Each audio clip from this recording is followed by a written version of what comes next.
Mike, turn your games down. Hi, we're your mini episode of Games My Mom Found. I am Mike Albertin, and who's in a weird-ass fighting game with me tonight? Hi, it's Trey Iron Fist Johnson. You could say it in many different languages, as multiple games have. This one and Tekken. And Kendall, Colo, Clawfish, Halman, KendallCast.ninja. Yeah. So we are here to talk about a strange game that only happened because back when we did Rogue Leader, we talked about this, and so here we are. We're here to talk about... Oh, yeah, it came up as a topic of conversation in our Rogue Leader episode. But I was down to revisit it. It's been, I haven't played it since 99 or something like that. I rented it in college and just played it a little bit. But, I'd be willing to... I'm a big fan of fighting games, so I was fine with dipping back into it. Mm-hmm. Star Wars Masters of Tera, developed and published by LucasArts, and came out in 1997 in North America for the PlayStation 1. When I was in high school, my friends and we called it the Master of Tiramisu, is what we called it.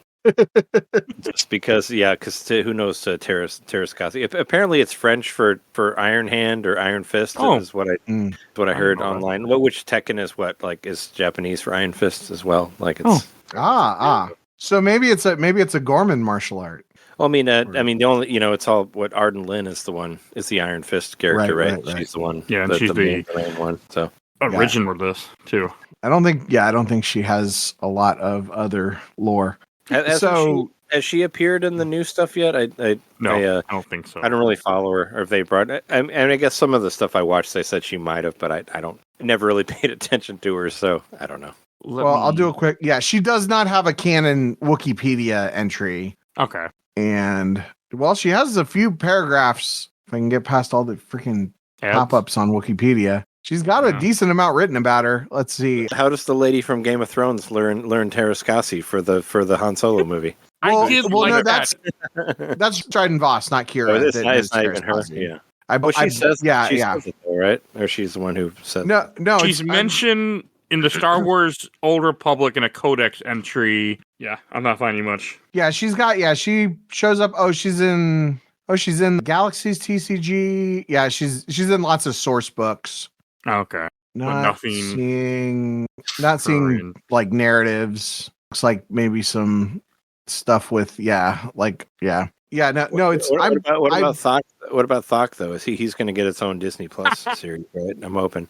We got to get into him getting drunk at the end of the game. Like I want to know more about that. That's interesting. You mentioned Thok because Thok and Thug probably the best ending are from the Star Wars custom are in the key. That's a very important card in the Star Wars customizable card game that I play. So they are canon. They are in the Return to Jedi movie. Thok is nowadays he's in there. I mean, I don't think they knew about Thok in 1981, or right. Well, yeah, I believe he was named. Yeah, I believe he was named in Terrascasi. Yeah, it's supposed to be that one. It's like when those people are like, "Oh yeah, no, look, there's that fucking there's the Clone Wars guy, and just because he has a white beard, no, that's him. That's the same person." That was you seen that? Where it's like, oh it's like here's Rex, because this guy has a beard and he does too, and that's the same character in Return of the Jedi. Well, and Rex fought and they established in the Rebels finale that Rex fought in the Battle of Endor. I know, but but nobody knew who he was when they made this movie. This is just some extra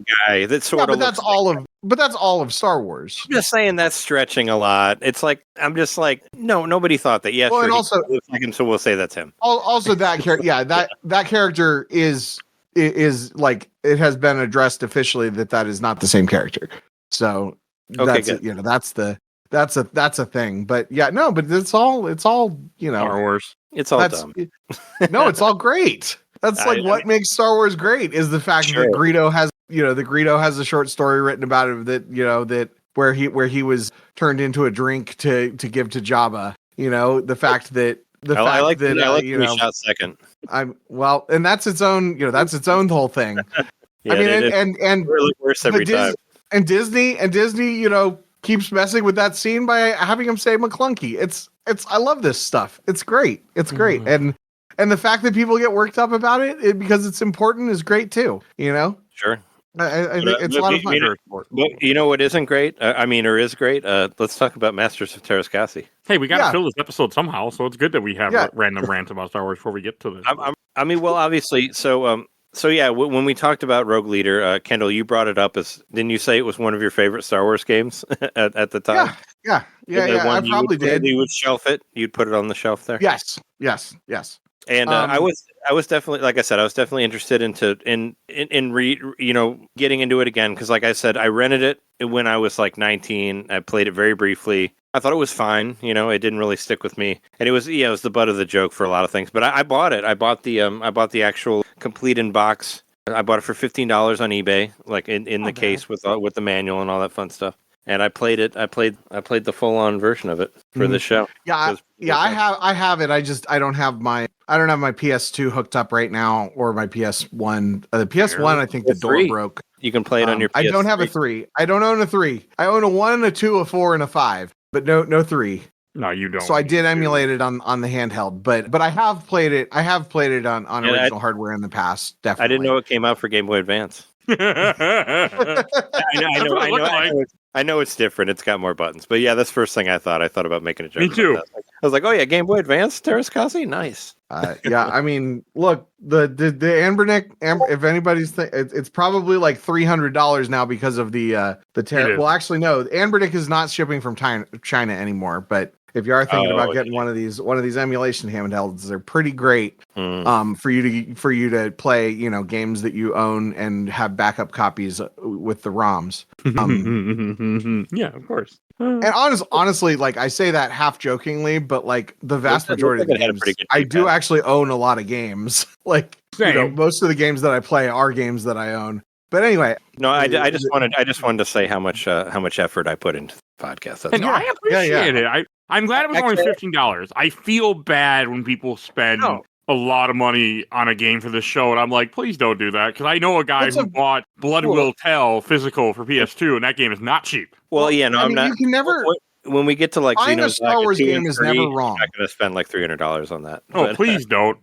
I won't. But if I can get it for cheap, then yeah, why not? Like I said, I'm a big fan of fighting games. I think that every fighting game has its own like greatness to it. So I was fine with revisiting it. So I had just got done playing Street Fighter Alpha 1, 2, and 3, and then I played this the following week. Actually, I did the opposite. When I was done with Masters of Terrascasi, I actually played Street Fighter Alpha 3 and PlayStation 1 just to remind myself that I'm actually not a bad fighting game player. I just need to play something that works a little bit better. I mean, this game is sluggish. It is. Yeah, it is. It is like a little. They're fighting in mud. Yeah, it is very slow. The moves don't always hit as well as they should. And I played it with my leverless controller, which I feel is incredibly accurate for most. That's why I thought I wanted to give it as best of a chance as I could, And some of them just don't quite land. And when you get knocked down, it takes fucking forever for you to get up. Like I was like banging the shit out of the thing, and I couldn't fucking stand up. Like what the hell was happening there? Okay, so that wasn't just me because I was at the same problem. I think that there's a button you have to push to stand up. I got the extra characters. Oh yeah. I think there's a button that you have to push to stand up that's a different button than you would normally push in a game. I was hitting all of them. I was hitting the different directions and all that. I got all of them right in front of me, so I'm like banging the shit out of it, and I'm like, "What the fuck, you motherfucker? Yeah. Why are you not standing?" Oh, it's so bad. So here's my. Well, first of all, yeah, you're right. The nice thing about fighting games is that no matter how bad a fighting game is, it's still a fighting game. You're still, interesting characters punching each other, and either you or your opponent is probably doing something that looks cool. I found this game, although the controls are sluggish and it's slow. I looked up the move sets, and I was actually able to do many of the special moves. Like I got to a point where I could reliably, with Chewbacca, throw a thermal detonator. I could do them. I could do them too. They just didn't always hit every time. It felt like it wasn't always as responsive as it should be. Like I got on GameFAQs. I looked at all the codes and all that, and I played through the game with most of the characters on Jedi mode. So because I unlocked Vader, I got Mara Jade. What was it? I got the Stormtrooper, which is basically kind of a reskin of Han Solo. but I got that as well. But I kind of cheesed it a little bit to get through it. But you know, I played. I think I probably played it more than anybody else did because I played it while I was actually editing our podcast because that's, you know, I like to do that. and well, fighting games are pretty easy ones to play while you're editing because you don't need to put that much into it. But I did play it with the sound on and all that, like after that. But I probably played it for like maybe like 3 hours or so. So I want when we did this, I'm like, okay, I'm gonna play through the campaign at least full characters. Like I want to, and I picked solo first because solo's in the far left. I'm like, all right, I'll just play through solo. And I had such a terrible time with solo. I do not. He was one of my least favorites of the characters, honestly. He didn't have a whole lot of moves. Well, he has because you know they got like the force bar and they got their super moves and stuff like that. But I felt like he was kind of one of the weaker ones, and it was harder for me to get through the game with him versus like getting through with like Luke or like you know, as you said in the messenger, you know, like Chewbacca's kind of a little OP. Like he's much stronger than a lot of the characters, and there's a lot of balancing issues too between the different characters in that sort of way. I think. Well, that was Chewbacca the thing. Was like Chewbacca's kick is like he's way taller than everybody else, so he's got a lot more reach. Got that uppercut too that can throw people pretty far, and like the ring outs, you can do those pretty easy too. Yeah. Like you know, depending on where you're at. Because I love fighting games, but I am terrible at them. Same. And so when I started playing this, I was like, oh yeah, this is a bad fighting game. I need to figure out what's broken and lean into the broken, you know. And so I looked up ring on their own. I looked up like who's the best, you know, what was the tier list or whatever. And all the like discussions about it were just about how the game was terrible. But I did eventually find somebody say that Chewbacca's kick was really good. So I played through like the whole game, and my strategy was to do the low kick, Chewbacca's low kick, because he would sometimes trip people, but he would almost never miss, and he had longer reach. And then also if he was ducking, a lot of times, you know, people would kick above his head. And then once I got my power bar up, then I would spam the thermal detonators, and that got me through the game. I also I just want to shout out that I thought it was cool that the Gamorrean guard could like grow. That was that's his super move. Yeah, I did that too for Thok. Yeah, his super move is that he gets like twice the size. It's like, okay, is that in? And it's really easy to. Is that canon for Gamorrean guard? I don't think twice so. Size? Just add water. I don't think so, but that would be pretty cool. So I want to say I want to just talk about sort of my history with this game a little bit, because this is why like I have so much affection for it. So there was a time when every single video game had a Star Wars version of it. You know, right. There was like one of my I mean, I think you mentioned on the last one too. What is it, a Star Wars Demolition or what? Like Star Wars Demolition. I have that one too. Is the Twisted Metal. One of my all-time favorite games is Star Wars Galactic Battlegrounds, which is like Age of Empires, but for Star Wars. I mean, even games like a game like Dark Forces and Into the Jedi Knight, like those were just Doom and Quake, you know. I love Dark Forces. And frankly, like there were a lot of times where I would be playing, where I'd go to a friend's house because I never had a console myself, and we would play. Like the best example is Star Wars Demolitions, where he actually didn't have Twisted Metal. He had a game called Vigilante 8, which was a knockoff of Twisted Metal. Yeah, it was on 64, so I played that because I didn't have a PlayStation. Yeah. He had it on PlayStation, and I don't know if it was actually good or bad, but I didn't like it. I only liked Star Wars Demolitions, and a lot of times the Star Wars games I think were like a little bit better because they were, you know, the way that 90s technology worked. You know, it was the next game that was, you know, using it, they were copying everything from a game, and then they were doing one more little innovation. Like, you know, Star Wars Galactic Battlegrounds had flying ships, which most of the other real-time strategy games at the time didn't have that, and it added this new mechanic, and then it just sort of smoothed out everything else. So a lot of times I felt like that was the better thing. And then also Masters of Terra's Kazi was one of those games that like I had a friend who talked about how awesome it was for like 3 years. Oh wow! He also thought it was for Sega Genesis. Oh, okay. Definitely not a Genesis game. No.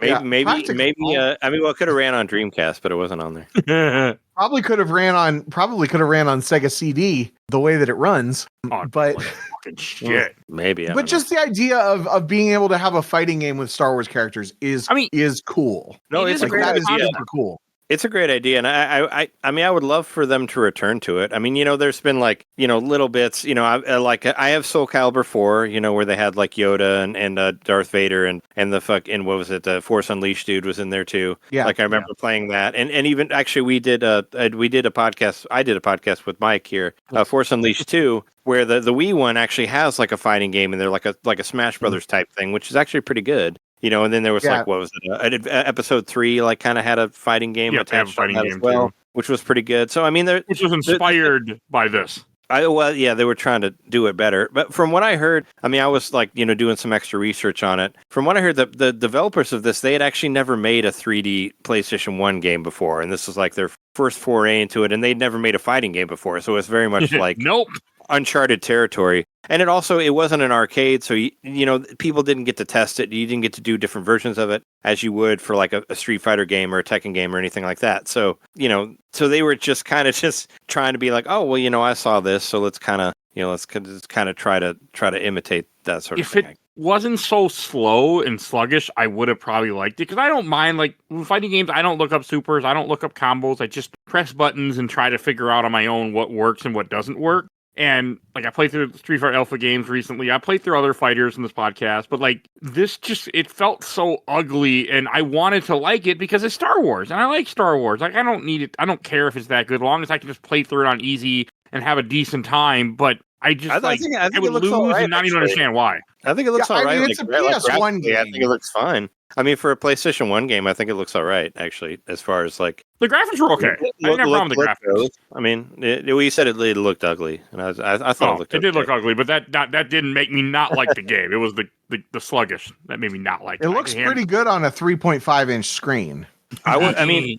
Actually, one of my favorite things about playing this game was just, this was the first, I mean, I'd heard about this before, but I never actually tried it before. But just playing a PlayStation 1 game on PlayStation 3, it works like so good. There's no other systems that have done this. It's insane. Like, so you can buy virtual console games for PlayStation 3, right? And you just putting a PlayStation 1 disc in a PS3, it works the same as a virtual console game. So you can do like, so you'll save it on the system, and if you pause it, it's on there. And I was just impressed by like how smooth it was. And I'd never done this before. I said I wanted to do it just so I could use my controller for it and whatnot. But yeah, it worked really well. Like I mean, after playing this, I really wanted to play Tekken 3 again, because I played the shit out of that in college, and it's been years. And I can get it for like $12, and I'm just going to buy it just to play it on my PS3 with my leverless. It's gonna be fun. I looked at my controller. I mean, there's cool concepts, like having the fact that you can play as Luke Skywalker.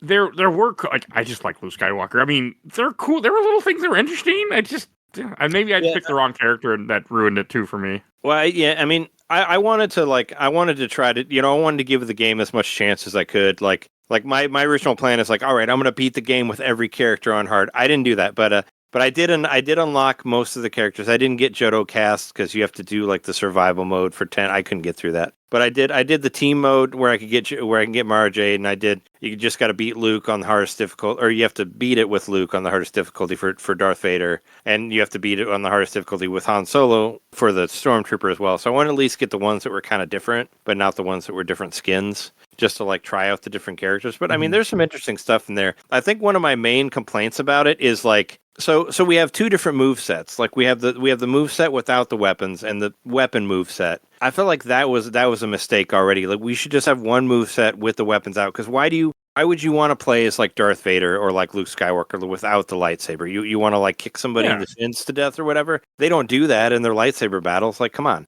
Like I felt like that, and it's weird because not all of them are like that. Like Thok and Arden Lin, they don't have weapon sets. Their sets are the same. Like they do. Like you don't hit a button to pull your fucking axe out. You have it out the whole time. So it's like, why do these other ones have that and some of them don't? Like it felt like very unbalanced in that way. Where it's like it was unbalanced in many ways. No, I mean, but I'm just saying, like that's how they could have made it better. If it just would have like say, let's just. I mean, if you're trying to, I felt like maybe they're trying to be a little bit like Soul Calibur here with all the weapons. So why don't we just start with your fucking lightsabers out, and then you don't have to, hit a button to pull it out, and you have like different, there's different, like I said, there's different moves that you can do whether you have your weapon out or not. Why not just have it out the whole time? Because some characters do. Like Arden Lynn doesn't pull her fist out; it's just always there, and Thok for whatever reason just has the axe out the whole time. Actually, I beat the game with Thok on hard just by just hitting people in the face with the axe just over and over again, just hammering the same button, just da da da da da. And I actually did find with Han Solo and Chewbacca, I kind of found sort of a glitch where if you do it at the right time,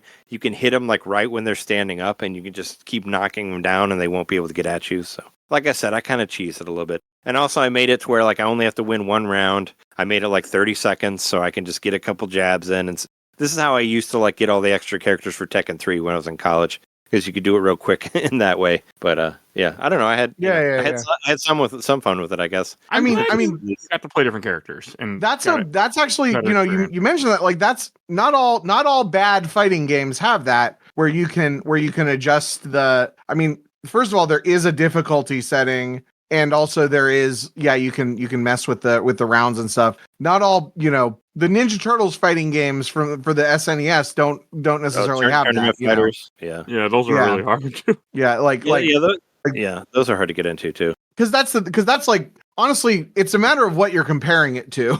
If you're thinking of this as this is a bad fighting game that I'm playing because it's Star Wars and it's 2025 and I think it's an interesting novelty to play for for an afternoon or whatever, as opposed to this is going to be this is going to be my personality for the next 6 months, or even back in the 90s, this is my one game for that my parents that my parents bought for me for the next 3 months. Like I can see where that is, but like, compared with other bad games, this game is pretty fun. Now I will say there's a couple things that I had that were a problem. So my biggest issue is the ending cutscenes.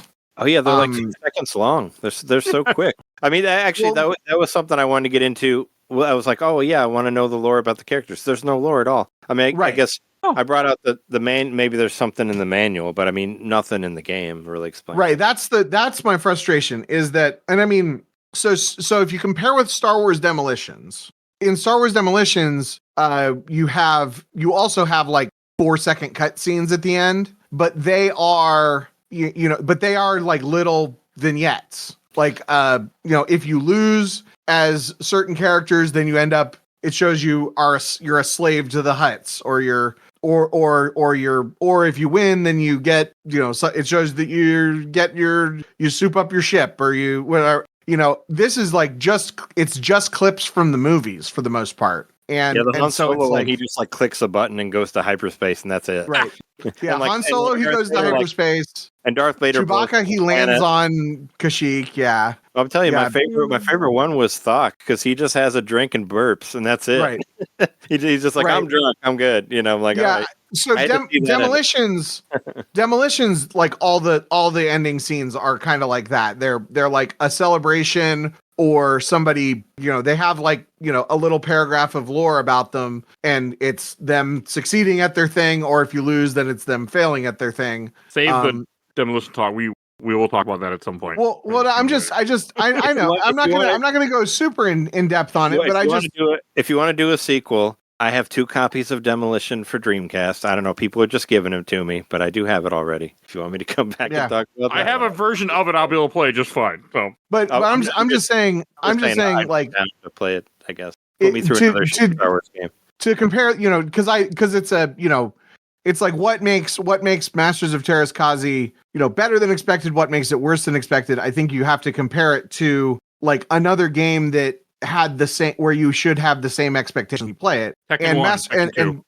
So I don't think that you should have the same expectations as a Tekken game. Now I will say I did play a Tekken game. I played Tekken 3 because they came out in the same year, right?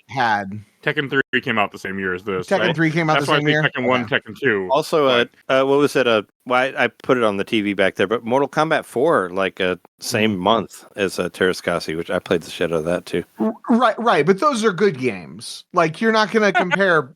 You're not going to compare Super Mario Brothers to Bart versus the Space Mutant. Well, somebody did, I'm sure, but yes, no, we might. But I played that one too. Way too. But I will say, I played some Tekken 3, and just because just for journalistic integrity, because also like part of everything when you're playing a PS1 game is you have to remember that you're playing a PS1 game. Like you're not playing a modern game, you're not even playing a Super Nintendo game where they had sort of figured out the mechanics of 2D. Tekken 3 was ahead of the times, so 100%. Tekken 3. Yeah. But was a gem of a game. But yeah, but just to remind yourself that this is a game, this is a game from 20 years ago or whatever. But yes, I did play Tekken 3. I did play Tekken 3, and it, even as a bad fighting game player, like I was able to figure out when I was supposed to block, and I was able to figure out like a slightly less cheesy strategy to get through the end, and the ending cutscene with the lady that I won as was this neat little anime thing that was fun. So it is more than just, because sometimes you play a game, sometimes those differences, even if Tekken 3 is ahead of its time or whatever, it still feels like a PS1 game. Sometimes those differences between games don't make as much a difference as they did back then. It's like, oh, this game only runs at 30 frames a second, but the game after it runs at 60 frames. And it's like, well, both of these games have terrible controls because they don't know how to use two sticks or whatever, Those are things that I don't catch. It was just the way it just the sluggishness just really took me out of it. I mean, I did trying it as Chewbacca, and I played 1 or 2 rounds, and I'm like, I just don't like this. I mean, it's cool that it exists. This is also one of the first PS1 games that I remember seeing. I remember this is that early 97. It feels like that can't be correct, but I feel like I remember going. Came out in like 96, right? No, it came out in 90 in North America. Oh yeah, this is it. Because Final Fantasy VII was the first PS1 game that. Oh, the PS1? Yeah, I was saying the PlayStation itself been out for a while. Oh, wasn't it 96? I remember going to a Funkoland, and they had this game in the demo kiosk for some reason. This was one of the games you could play. Sure. I mean, it obviously did okay because like me being able to buy it for $15 means that it wasn't like rare. Like enough people bought it where there's a lot of them out there, and it's not like it's not like Xenosaga 3 that's like $300 because nobody got it. You know what I mean? Like it obviously was successful enough that you can get it on the cheap, which means that there's a lot of copies out there. So people did buy it and people did play it or whatever, So I mean, it was. And I mean, part of that is because it's Star Wars. Enough. Well, yeah, but I mean, but it was a good idea at the time. I was thinking about it. I was thinking about it for myself. Like, it came out on PlayStation 1. It's like PlayStation 1 had so many great fighting games on there. Like, I was like, what if this game came out for like Nintendo 64 or something like that only had like a couple good fighting games on there? Maybe I would have like a higher love for it because maybe because I only had like Mortal Kombat 4 and Fighter's Destiny or whatever at the time to play because I only had a 64. Maybe there'd be more love for it if you did, if you didn't have the option to play like all the Tekkens or good fighting games. If your parents didn't approve of other fighting games, but they saw Star Wars in 1977 and they knew that was safe. And so they let you play they would let you play Star Wars games. Yeah, I mean, if this was, I kind of go back and forth. If this was your one game for 4 months, either you would love it or you would hate it. Because I do remember a few years ago when I was kind of in my last gaming phase. When I picked it up and played it on original hardware, most of what I played was multiplayer with my wife, and both of us were terrible at fighting games. She's a button masher, and I'm a get button mashed person, and we play. I remember we played and we had a lot of fun for an afternoon. And so if we had fun for an afternoon, then probably a kid would have fun. A kid playing this or a kid playing Tekken, they're probably not blocking. They're probably just a lot of button mashing and excited. I really tried to block on this one. It was not as successful as I'd hoped. No, it wasn't very good. I really tried. When you're kids and you get, it's like you get like that one shitty game. That's all you have. It's like what was it? Akari Warriors 2. Like I got that for Easter when I was a kid, and that game's not great, but that was the only thing I had to play, so I played the shit out of it because because back then we had like one game. We had one game for like 6 months or something. You do what you have. And if I was if I was born in 90 and I got this when I was like 7 or something, I probably would have liked it a lot more. And I mean, the thing is, because it's a fighting game, because it is a it's not balanced, it's sluggish, but like when you push the punch button, your guy punches. Like it works. Eventually. And it doesn't have like layers and layers of complexity, and the difficulty isn't insane, and it's not broken. You know, you don't get to a point where it's just impossible. I don't think the computer players cheat. Did you guys play it on Jedi mode though? Did you play it on the hardest? No, mode? I did not. No, I played it on regular because I'm a regular guy. Well, I wanted to get the extra characters. I want to go the extra mile for games my mom found here. But no, I mean, you could. I felt like there's a little bit of cheating in the AI where they could kind of predict what you were doing before you actually did it. You know, so which you see in a lot of games at this time. You know, like even like the old Street Fighter games. You know, you supposedly put on easy mode, but it's still like much harder depending on what you know. It kind of like learns what you do and goes from it in that way. Yeah, I mean, even just being reliably being able to you do the special moves is kind of cheating in a game like this. But I mean, but there were all sorts of complications to it. Like I'd do the special move, but it would miss. But then I'd be turned around, and they would walk around me and hit me. But they would always do the side step. Like they did all this real annoying stuff on there. You know, where it was kind of like, okay. Didn't like the just 3D fighters. I would have much rather had it be 2D, but that's neither here nor there. It was just that's another thing. The way everything felt. Yeah, I kind of wish it was just 2D as well. You know, where I mean. I think that's kind of a cheese thing, you know, to get out of that. But I think that's a problem with the PS1 Tekken games. Like I edited a video that I thought was going to take an hour, and it ended up taking 5 hours today. So I kind of I still did my homework, but I didn't do. I was going to play I was going to get one of the earlier Tekken games, but I already had the Tekken 3 on my device. You tried the game.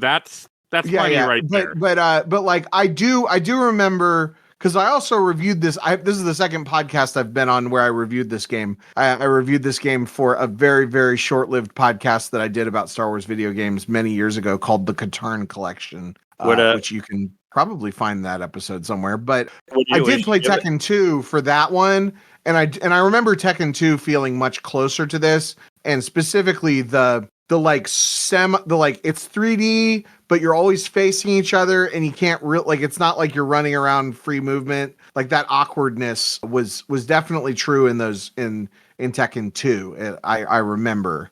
So that's kind of where it's like maybe it's not totally this game's fault. Even if it was even if it was a better execution in Tekken 2, like there's a reason that is a mechanic in Tekken, and it's not a mechanic in most other fighting games that have happened in the last 20 years. I did find it very liberating to be able to shoot Han as Chewbacca. I'd be like, F your life debt. Fuck you. Get out of here. I just tripped everybody over and over again. It was fun to go through with Chewbacca and just be like, I'm going to kill Leia. I'm going to kill Han. I'm going to kill all of you. You've all been putting me in the fucking corner here. I'm going to fuck you up. So I have a question. When I saw Leia, I thought Leia had a lightsaber. I'm like, why does Leia have a lightsaber? That's cool. And then I realized, no, it's just a staff. And I'm like, aw. Well, I thought she had a double-ended lightsaber. Because it's like her. That's kind of confusing too. Because isn't it supposed to take place like before Return of the Jedi, but we still see like Return of the Jedi stuff in there? Because it says it's post first Death Star, but she's wearing like the boosh, however you pronounce it. It's supposed to be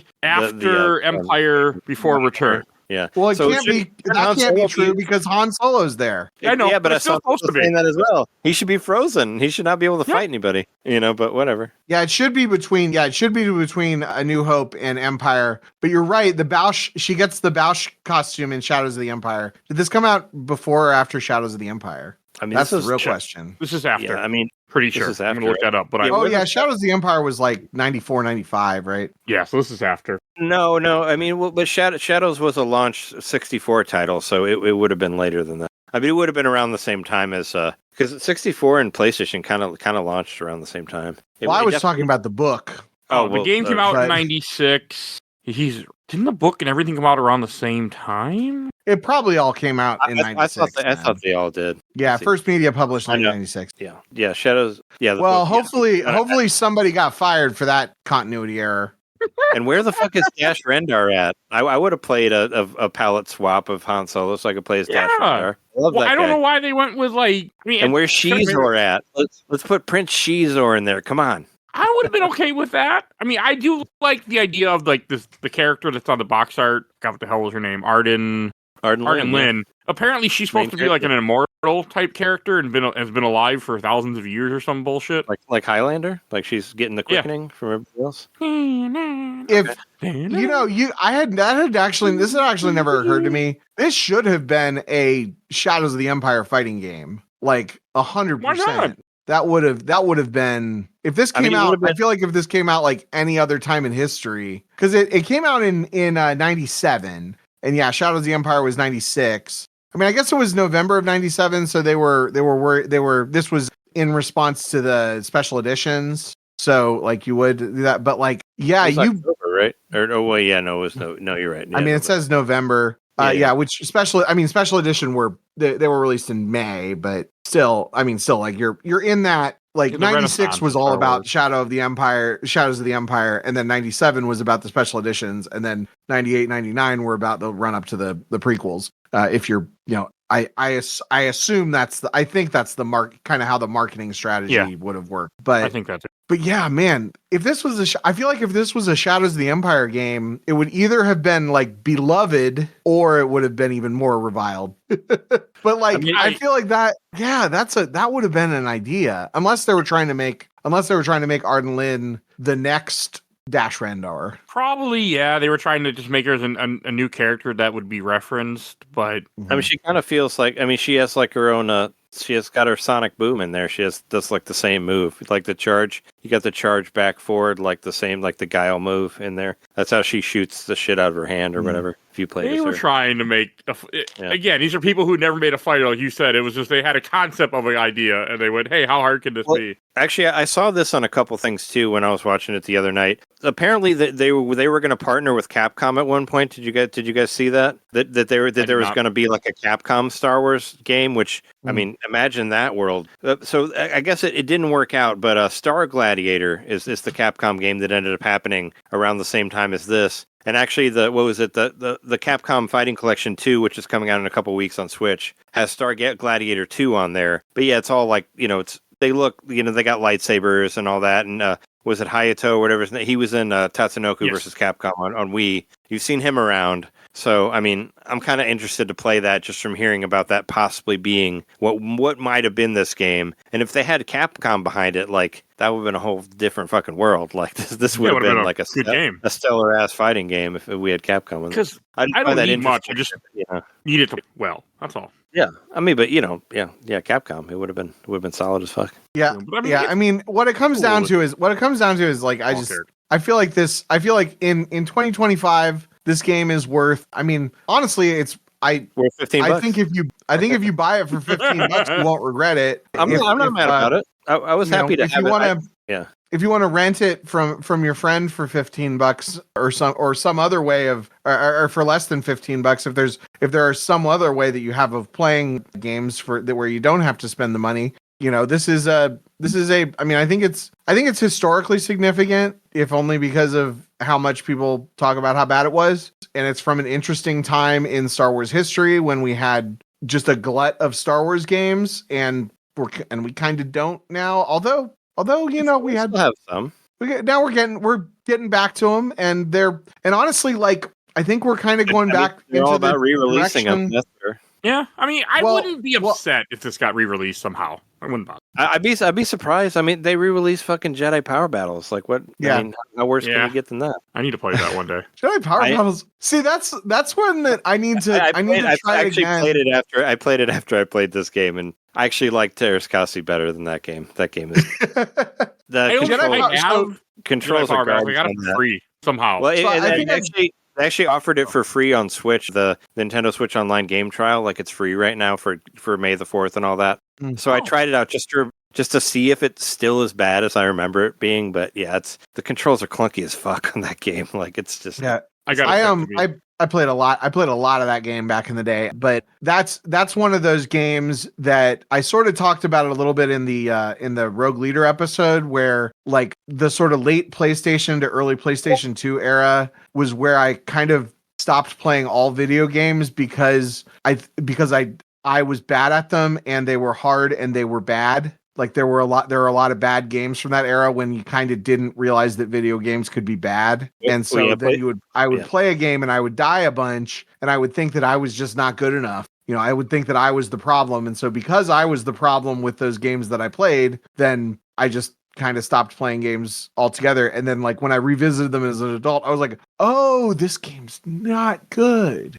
So I need to revisit Jedi Power Battles. I did many years ago and I was pretty terrible at it, but yeah, I got that it's probably a lot more fun to play with people. I always played it single player and I just it had a good concept. It's like like a Star Wars belt scroller, like cool, like a beat 'em up, but it's just the controls are super clunky and like the platforming is really bad. I kept like accidentally falling in pits for no reason. Yeah, the last level are bad too, and like it's like So I remember with that game that I think the game glitched or something and unlocked all 10 levels when my friend and I were playing it. They're all available on the re-release, so you can play them all. Like great, so you can just try whatever. Yeah, but so we did skip to the last level a lot of times. And the thing about that last level is you fight Darth Maul kind of over and over again. Yeah, and which is pretty fun and pretty cool. But there's all these long stretches where you're like on like a ledge, and all you have to do is walk diagonally. But walking diagonally is almost impossible. Oh yeah, well I mean the digital pad at the time because of the D-pad. So you either end up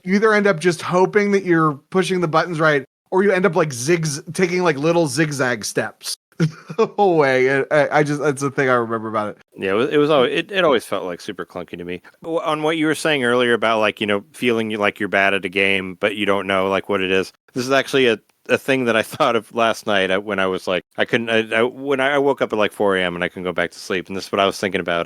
Because when I was playing Masters of Terrascasi, I'm like, it made me like doubt my own ability as a fighting game player and all that. And this is what I came up with. It's like you're not bad at fighting games. This game is just bad at being a fighting game. And that's kind of what you were saying there. It's not like you're not bad at the game. The game is just bad at being what it wants to be. The game. So don't hate. If you can't get through it on Jedi mode or whatever, don't feel bad. Just go play a better game, and you'll feel better. Yeah, and I mean honestly, like it's all that's kind of true of any game.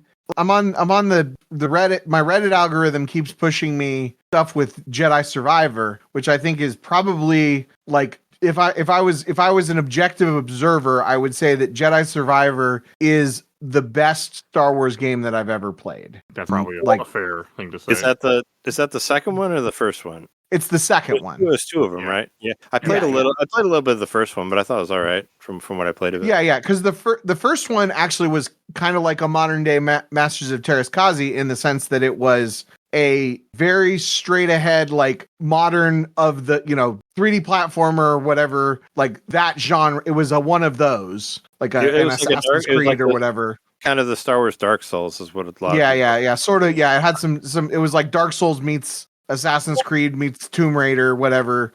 Sort of like taking a bunch of modern video game tropes and applying them to Star Wars in a little bit clunky way. I think especially Fallen Order was kind of clunky. Jedi Survivor cleaned that up. But anyway, but what I'm getting to is all these people keep posting these Reddit threads about how unfair the final boss is.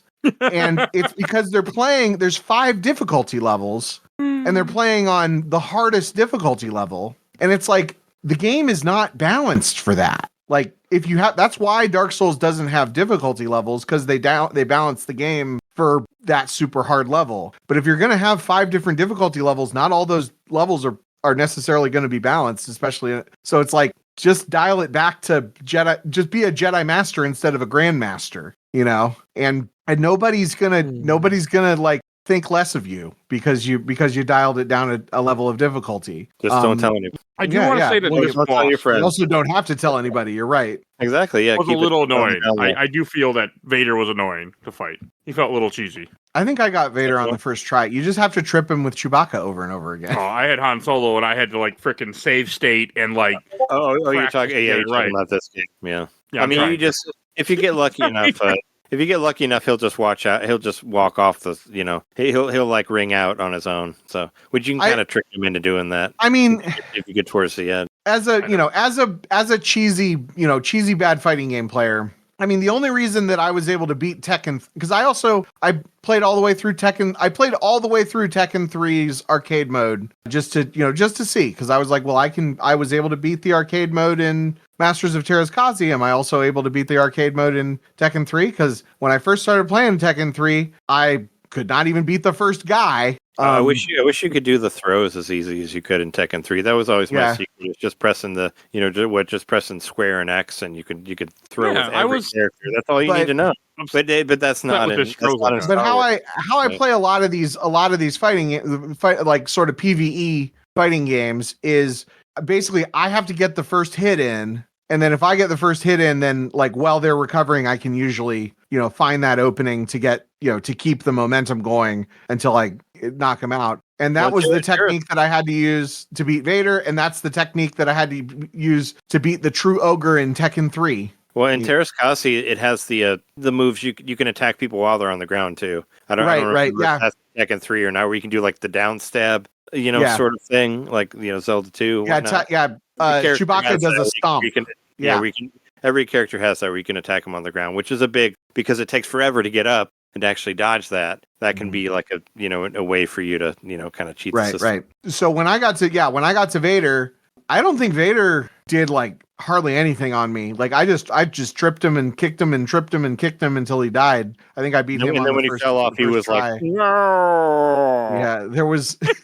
They added there was that. one of it might have been Luke. PS3, it's there. I'm kidding. It might have been Luke and definitely Boba Fett who were able to just like, I was like, oh crap, that's what those guys can actually do, because I gave him an opening. And like Boba Fett's got like a super move that like takes out half your health bar. Boba Fett has the Psycho Crusher or like the Ayu Broccoli. It's got the same like he's got the Raiden and the M Bison move, like which I did that a few times. It was Chewbacca fun. has where he does like the Superman move, like Boba Fett has that. Yeah, Chewbacca has like a almost like a mortar gun kind of thing that hits you with like like practically one hits you. But yeah, I just do the lob and the thermal detonator, and that seemed to do the trick. But I did the uppercut thing with Chewbacca, which, like I said, you could throw him across the level pretty far. So a lot of times you could ring out with that one too if you're in the right spot. I mean, if you get the rhythm with, you can just kind of keep hitting him over and over again. We haven't talked about the best character in this whole game yet. Whore. Yeah. Or the Tusken Raider. How did that happen? That's like, well, I don't know. I don't know if this was after Mortal Kombat 3, right? Mortal Kombat 3 had already come out at this time. So you know that Cabal is actually is based on a Tusken Raider. That was actually came from them, from like Ed Boon wanting. Well, I still have it down here. I got it was like one of those early edition like making of Mortal Kombat 3 when it was still in arcades. But they talked about in there, like Ed Boon and John Tobias talked about like how they wanted to make like a Star Wars fighting game. And if you look at like Cabal's face, like he kind of has the same masks that you had like in the the Sand People or whatever. So I thought about that. I was like, well, yeah, Cabal was kind of trying to do that, and Cabal was, I don't know, whatever. I mean, I played as horror a little bit, but I mean, I don't know. It was interesting to have him in there, I guess, as a character. It's just funny. You were saying he got this backstory like years later after episode 2. It's like, oh no, he survived the Darth Vader, the Anakin annihilation, or whatever. And Mara Jade is in this too. And Joda Cast, which is a character that had like one appearance, I think, before this game or something. He's in the a little bit in the comics. I think he's mentioned in Tales of the Bounty Hunters. He's canon. He's like Bizarro Boba or whatever. I mean, he's just Boba with different colors. But he was in, I think, the comic that came out that went along with Bounty Hunter or whatever, the GameCube game. I think he's referenced in there. I mean, I was reading some of the old the old Dark Horse comics, like whenever that game was re-released, and Joda Cast was in there. That made me laugh. I like anything with Mara Jade. I really want Mara Jade to become canon again, and they have not done that yet. Well, anybody who read the Timothy Zahn books does, right? Or was she? I did. Well, she was. I know she was expanded universe shit, but I even met that guy. Actually, he was nice. I got to meet Timothy Zahn at a convention. I don't know. I don't know how you bring her into canon with the way that you don't. I mean, that's just a simple. But I want that version of Luke Skywalker that I'm never gonna get from the Legends. Well, they can do their own thing, like Rise of Skywalker. They'll be like, Mara Jade showed up somehow. Here she is. Cool. Yeah, I mean, Skywalker happened. Yeah, somehow she is part of the show of the movie, and here somehow she's now canon. Say hello. Yeah, I'd buy it better. How she happened. Somehow Palpatine returned. And we got Thrawn. There's a character that shows up in Kenobi named Corran Horn. Corran Horn? What? Hold on. Corran Horn. Yeah. There's a kid in the path on the Kenobi show that's named Corran in the credits, and what's his name? Quinlan Voss also, I believe, is like his name is written. Although Quinlan Voss is mentioned in Revenge of the Sith, so he's kind of also canon too. But, what was it? I mean, Dash Rendar's ship is in the movies, right? Dash Rendar's ship shows up. Obviously, we have Thrawn back. I mean, enough of the stuff is. Luke Skywalker never got married, so I mean, unless they introduce Mara Jade only to kill her off, unless to become estranged, which is kind of which would be a weird choice too. I mean, I guess you could introduce her and do other things. Like it's just I feel like any way that they would introduce her would figure out something. Yeah, I feel like but the thing is, any way that they would reintroduce her, the fans who would want it would not be happy with it. Yeah, so what do you mean? Yeah. So just there's lots of other cool characters. Jyn Erso's a cool character. She can be in the new Rey Skywalker movie they're doing. She can show up in that. The lady, I forget what her name is, from Outlaws is a fun character. I just started playing Outlaws. Outlaws is I was gonna. I mean, pretty fun. How is Outlaws? I'm planning on playing it on Switch too.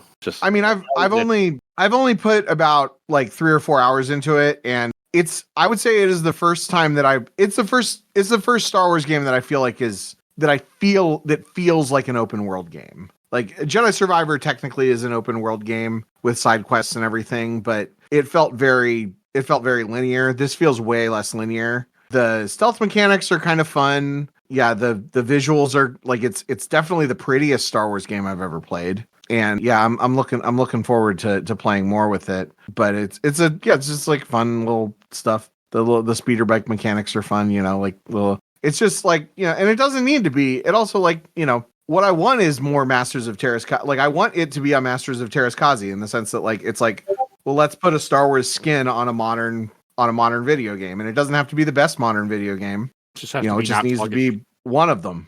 Just like the Disney Plus shows I don't need them to be the best show on television. Don't worry. Only one is.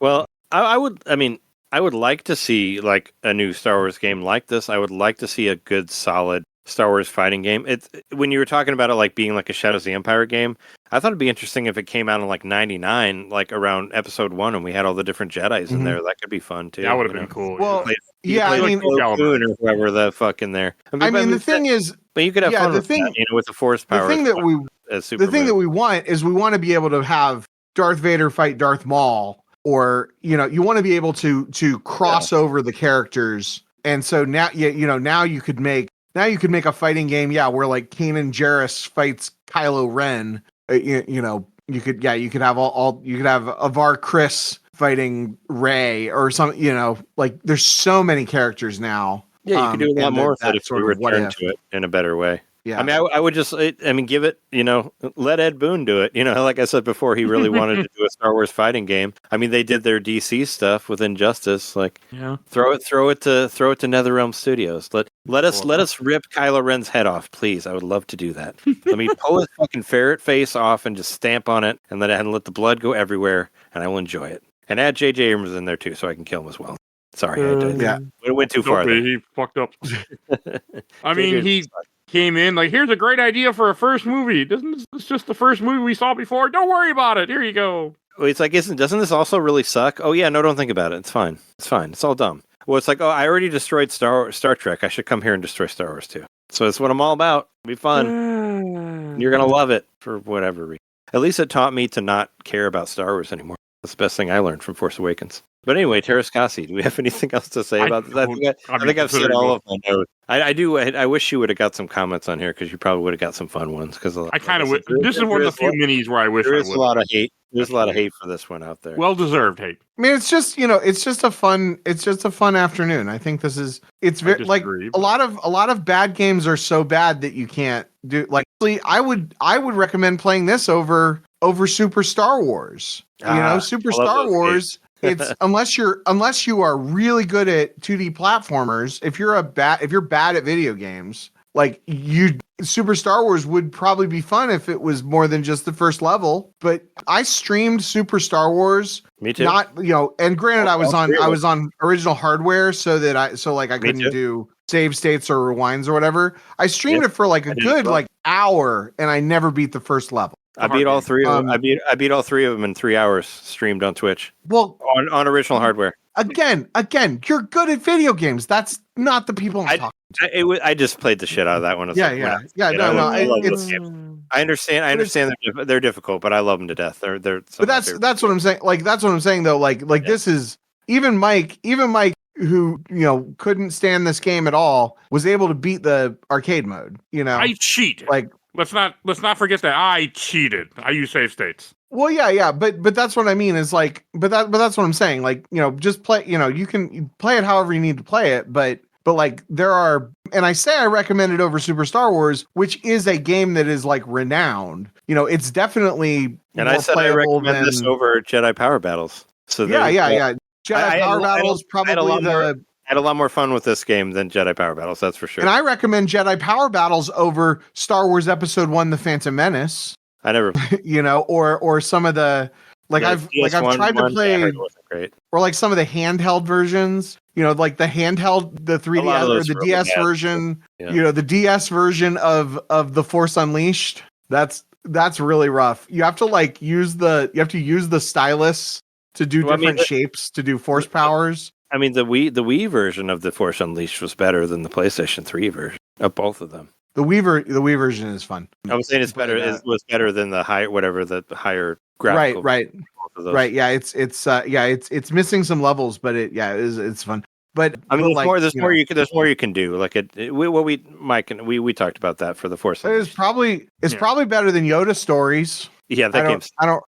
I don't remember, but there's weird. I've tried to play. There's a lot of weird Star Wars games over the years that I've tried to play where I played for 5 minutes, and then even Shadows of the Empire, you get to level 3, and then it's an old shooter game that's you don't know where to go.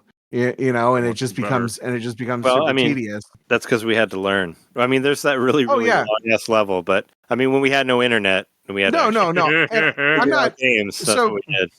Just to be fair, I'm not even necessarily saying that those other games are not recommended, but I would say that this is a game that if you want to have a fun afternoon and you've already played all the other games that exist. If you're looking for a Star Wars game, games, check out this one. yeah. I mean, if you're looking for a Star Wars game to play in an afternoon, then this is fair state. This is definitely one of the better ones to play. If you want to spend an hour, I don't know. If it's a Star Wars day, and I was already watched this week's Andor. I just wanted to say that. I mean, it gets a lot of shit, but it is better than what people give it. That's for sure. I mean, it's not the greatest fighting game in the world. It's definitely not the greatest Star Wars game in the world. It's not the worst fighting game. It's not the worst Star Wars game, but it's not as bad as people make it out to be. That's what I'll say. There is some fun to be had from it. It's like I said, it's not. It could be better, but it's not completely awful. Wonder what the worst Star Wars game shelf is. Stacker box. I mean, I don't really stack it. I don't shelf any of my PS1 games, so we'll box this. Okay. No offense, and not just because I just don't have a spot for the PS. No, hey, so it doesn't deserve a shelf. Yeah, so this is I will say that my experience playing it was it did not meet expectations. It was not as good as I remembered it. I still think it merits a spot on the shelf. One, because it's one of very few multiplayer Star Wars games that are playable. And two, because it's something that you can just kind of pull out every once in a while and have a good time with it. I'm going to leave it on my gonna leave it on my handheld, and I might load it up. The idea of playing through on a higher difficulty and unlocking characters sounds kind of like a fun little thing to do if I feel like it. Yeah, and it's also just like a fun novelty. I think the fact that it gets mentioned in Solo is cool. Yeah. It's a fun little novelty. That's one of the few things I liked about that movie. Actually, was I got a laugh out of the Terrascasi line. I was like, I played that game. I remember that game. I could do the Leonardo thing and point at the screen. I want more of her. There's a bunch of Easter eggs in that scene if you look it up. Well, yeah. There's Colo Clawfish. There's like fucking props from Indiana Jones in there. I mean, yeah, but that doesn't make a movie good just because we should have learned that from JJ when it's like, let's just wear movie props and the rest of the movie is what makes the movie good. But that is a fun little scene with its little nods. A lot of people liked it. It's fine. I mean, some people like Han Solo and some people don't. I mean, I just didn't see the point of it. Right, I don't like Han Solo. There was no point of it. So. There was no point of it, and we did. I don't know. It was like the Mad Max movie, which I wanted to be good, but it's like we don't need to see this. We already know this. The last one that came out, the Furiosa one. Like a lot of the more recent content. It's something that's aimed at fan. The kind of person who would read the Han Solo adventures. Or otherwise would like seek out the kind of the next level stuff, but it's marketed it's for the niche Star Wars fan, for the person who has fun with the Easter eggs. There's some people where Han is their favorite character. Then that wasn't necessarily me. I don't dislike him, but I was more interested in the Jedi. The only reason I saw it is that I heard was Darth Maul was in there. Was the only. But the thing is that stuff, it doesn't have to be for everybody. But I think a lot of people, the way it's marketed, people think that they have to watch everything, and it has to be. And obviously, the real problem with the Han Solo movie was that it costs $250 million to make. If it had cost, it fired the original directors and brought in from let's bring in Ron Howard. Well, hey, I mean, the parts that they kept. We don't need to get into judging its quality. I think that the parts that those guys directed were the worst part of the movie. But regardless, but my point is, Ron Howard's brother in they did those parts. No, they did the Corellia sequence. I don't remember much of that movie. It's the beginning part where it's rough. But when they gave him the name, it was like, oh, you're by yourself, so your name is I think and earlier than that, but that's my understanding anyway. But the thing is, if it had been a fraction of the cost, if they hadn't spent so much money so that to the point that it had to make $1 billion in order to be considered a success. Well, they released it at the wrong time too. I mean, well, they did like all of the movies at the same time, and they did this one earlier. Like they did. They released it 6 months in May, and maybe people were just tired of it by then. Well, and it also was like a Star Wars movie every year. It was also like the week before Infinity Gauntlet or something like that. Like it was the week before or the week after a major Marvel release, and then the week before or the week after Deadpool 2. Like it wasn't just that it was a Star Wars, like that the Star Wars timing was off, but it was also like, or it might not have been Infinity War. It might have been Captain Marvel or whatever. Yeah, I don't think it was. It was. I believe it was I remember that there were 3 weekends in a row where there was like a big tentpole thing. So yeah, it might have been Captain Marvel, or it might even if it was just Deadpool 2 that was next to it. I can't remember exactly, but that's fine. But we should say that this is shelf stacker box for you. Yeah, I said shelf. Oh, okay, you did. Sorry, I didn't catch that. Yeah, you guys are the ones talking about movies. I know. That wasn't me, but yes. All right, I'm gonna go last. There was they mentioned the game in the movie. That's why we got to it. I know. That's what happened. I'm putting this game. Fuck this game. I don't normally say that. I had a terrible time, and I wanted to play more, and I was like, nope, I can't. This is not fun. But hey, played it. You allowed to be an episode, and here we are. Yeah, I always wanted to play it, to be honest. So you guys got the knockoff because you two were willing to talk about it with me. I finally played it. it. So I am grateful for that simple fact. So you had never played this like at all, like not No. even as a kid or whatever. Like you never. No, except for like 5 minutes at a Funkoland if I even played it. I just remember seeing it. I don't know if I even played it back then. Wow. In '97. You didn't even rent it. You're so not a Star Wars. You don't like Star Wars at all because you never played Tera Scassi.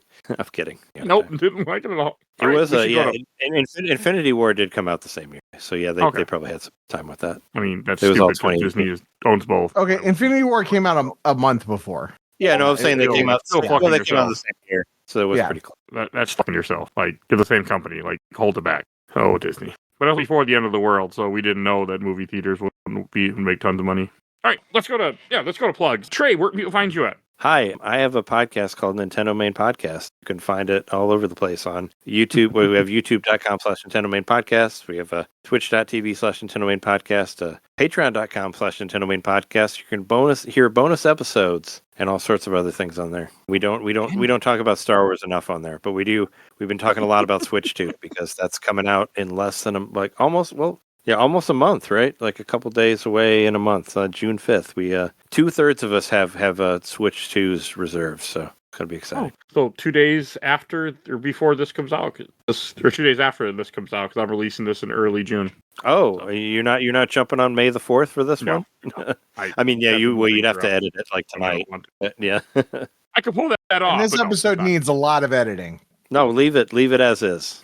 I'm only going to edit a few things. I read a podcast book. It said you're supposed to edit your podcasts. I read the NPR podcast book. Only if you a lot of podcasts that don't know what that means. Only if you're talking not about Tera Scassi. If you are like talking about the Holy Grail of Masters of Tera Scassi, you have to leave it as is, because it's as pure.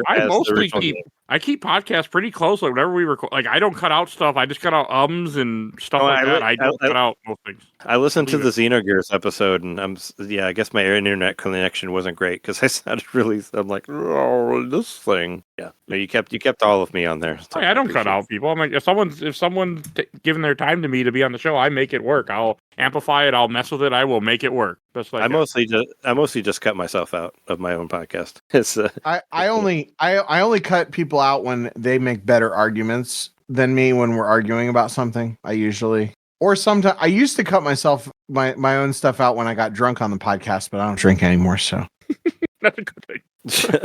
There was one time that I cut like an hour of me out of a podcast. What I was would it, not like, shut up about something. was it 5 hours or how? A whole hour? Yeah. I used to do a show called War and Beast where we would talk for 2.5 hours about an episode of Beast Wars. How? Hey, you could talk for a long time about anything. That's the fun about podcasts, right? We can. That's a great show, though. I'm surprised we had this much out of Tera. I figured this would be 40 minutes. I'm kidding. I figured it'd still be an hour and a half. I thought we'd make an hour barely. I went. No, I got Trey and Kendall with me. War and Beast is the show that I did with Jordan. Actually, it was me, Jordan, a guy named Greg, and a lady named Emily. We did it was one of those things where we did it every week for like a year and a half, and then we ran out of episodes conveniently at the time where people got busy, and we haven't really done that much since then. But we do one episode a year if there's like a movie or something. That's podcast. You can find my stuff at kendallcast.ninja. Also, you can find old episodes of War and Beast at audioentropy.com and Kendallcast Network on YouTube. All my podcasts are showing up on YouTube now. Good. I don't even know what podcasts I make anymore. I do a movie roundtable. I do Beyond Bulbasaur, which is cross between Bob Ross, The Joy of Painting, and with Pokemon. And I do some random video game content. Usually when we do one of these, I try to make a video about the game. You got a month before I release this, so yeah, maybe I will. We'll see. You get to do it, doing some Jedi level speed runs or whatever on here. Yeah, maybe. We'll see. But yeah, there's a bunch of neat stuff there. And yeah. So there probably will be our movie roundtable about The Wedding Singer will probably be up by then, maybe. I don't know. And if you enjoyed this episode, over 800 episodes of this podcast, everything we do can be found on Podbean. We do movies, comics, TV shows, video games. To find all our Star Wars content, you will see in the show notes over 50 episodes of Star Wars content to check out. So go scroll through. You'd never know what the hell we've done a lot of Star Wars. So check that out. If you want to support the show, we do have Patreon, a little dog vote in our Patreon poll. We have 1 to 2 polls a month. It's a great way to affect the show. If you want to be on the show, if you want to chat with us, you want to suggest things that I will someday get to, we have a Discord. It's free. Join our Discord. I always have to have new people with us. And I want to give a shout out to my awesome intro and outro courtesy of Helena at Hell Has Fury. Follow her on TikTok and Instagram.